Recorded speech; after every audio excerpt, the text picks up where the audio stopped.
Hi, my name's Kelly and this is my channel, Let Me Take a Shelfie. I am so excited for the video I'm bringing to you today. Today is officially, can I see what time it is? It is officially 6 hours and 23 minutes into the best readathon ever.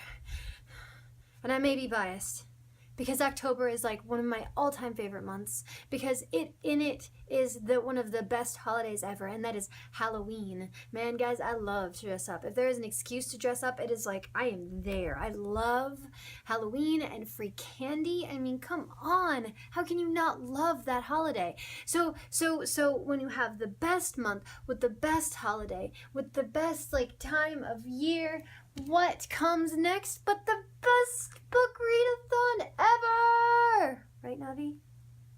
Yeah, he agrees.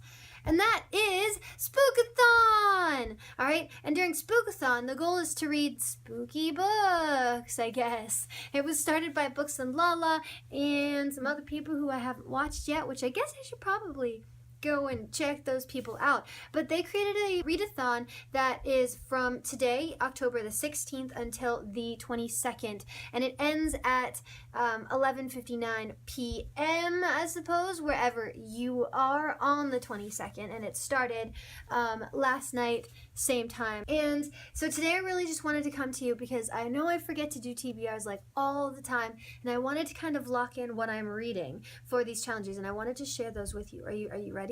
Can you bear with me? Are you interested? I really want to share, okay? And I picked some good books, and I really want to hear what you guys have to think about them. So if any of the books that I pull up, if they suck, please let me know, because I don't want to waste my time reading something that sucks. And also, I'm teaching right now, and it's kind of ambitious during a school week to consider, to even consider reading 5 books, because there's 5 challenges.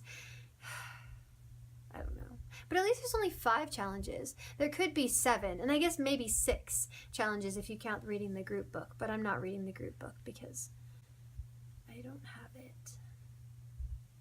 But anyways, are you ready for my TBR? Okay, so the first challenge is to read a thriller, and I never really, I don't know, but it's not in my general genre, and so I had to search around for what I wanted to read. And I also wanted to read something that was a little bit more Halloween-y and spooky, because I really feel like in the mood to be spooked out, alright? And so the book that I picked is Final Girls by Riley Sager. And I've heard a lot about this book, and basically it's a story about the girls who are left over after really, really bad things happen. The final girl that has survived this massacre of her friends, and the support group that is formed around these girls, and what happens when one of them turns up dead. Dun dun dun. I don't really know what it's about besides that, but it sounds kind of spooky, and it has a cool cover, and it looks like something that I might want to read. Also, my library I really wanted to read it, right? So I reserved it at the library, and I could either wait for 15 people to read the book for the regular text one, or be the first one to put a hold on it with large fonts. So this book right now looks huge, and it is like 552 pages. However, it's large font, so it's not really that large. It's just, pretending to be ginormous. The next one that I can remember, excuse me, is to read a book with orange on the cover. And that book is Turtles All the Way Down by John Green. See all the orange? It's not really a spooky October read, but that being said, yesterday I listened to John Green read the first chapter of it, and I really want to read it. It sounds like it's about a girl who's suffering from extreme anxiety. That's about as much as I can say about it right now. I don't have any more. I haven't read the blurb. I know it's about a girl named Asa, I think, and couldn't resist getting it, and it came out like last week, and it seems like it's about the right size for a book readathon, not booktubeathon, readathon, spookathon, because it's orange and it fits. Yeah, maybe, I don't know, we'll see. So there's that.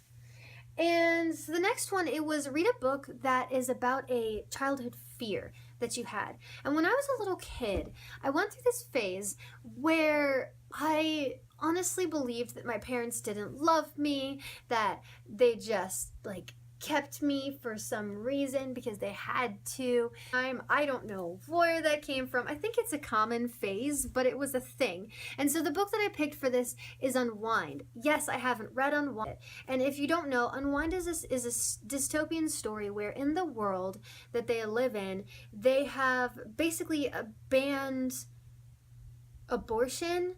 They basically say that you can't take a child's life.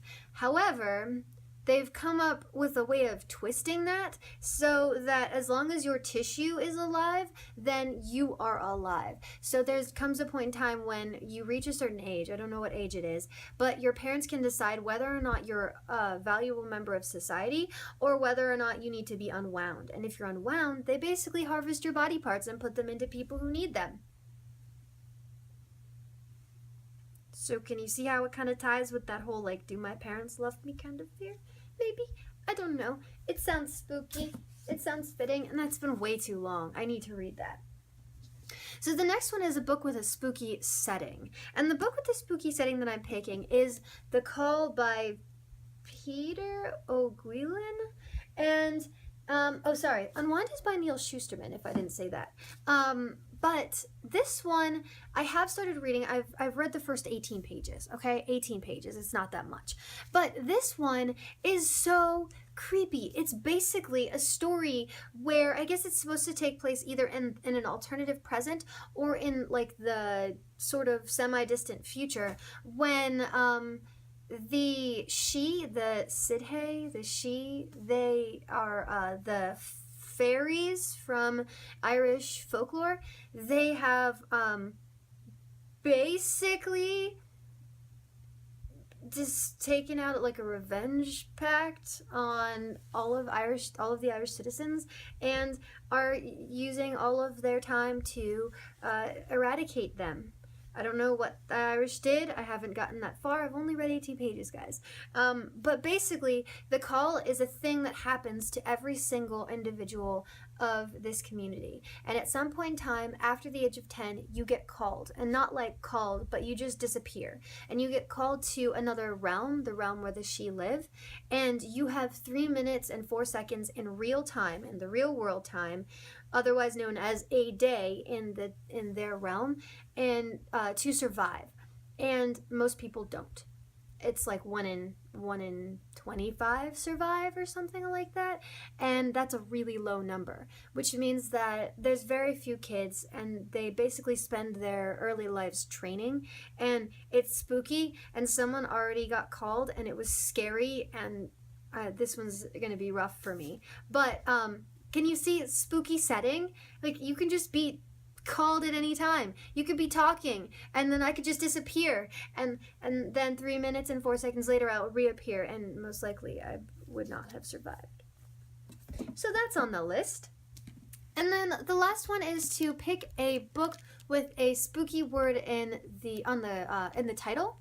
And for this, I have a lot of books with spooky words in the title, but I don't have a lot of them that I want to read right now, and I borrowed this one from the library, and it seems like something interesting that I want to read. I read the first chapter, and it sounded perfectly creepy for this time of year. All right, and that book is Spellbook of the Lost and Found. And spellbooks, I mean, if you think of Hocus Pocus, and their spellbook was pretty spooky. It was made with like human flesh, okay? So it works. Just give me this, please, guys. Give me this. If I can't read it, let me know. But come on, it works. And lost things, that's not good either. But anyways, this is the Spellbook of the Lost and Found by Moira Fowley Doyle. She also wrote The Accident Season, which is like right there.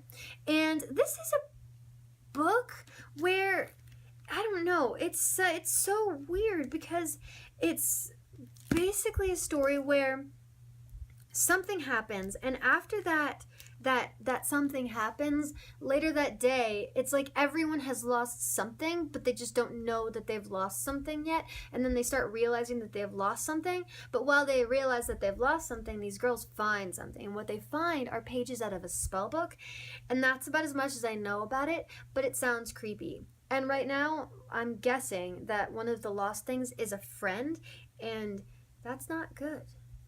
But anyways, that's another book that I would like to read. So this right here is my wonderful, wonderful TBR for Spookathon.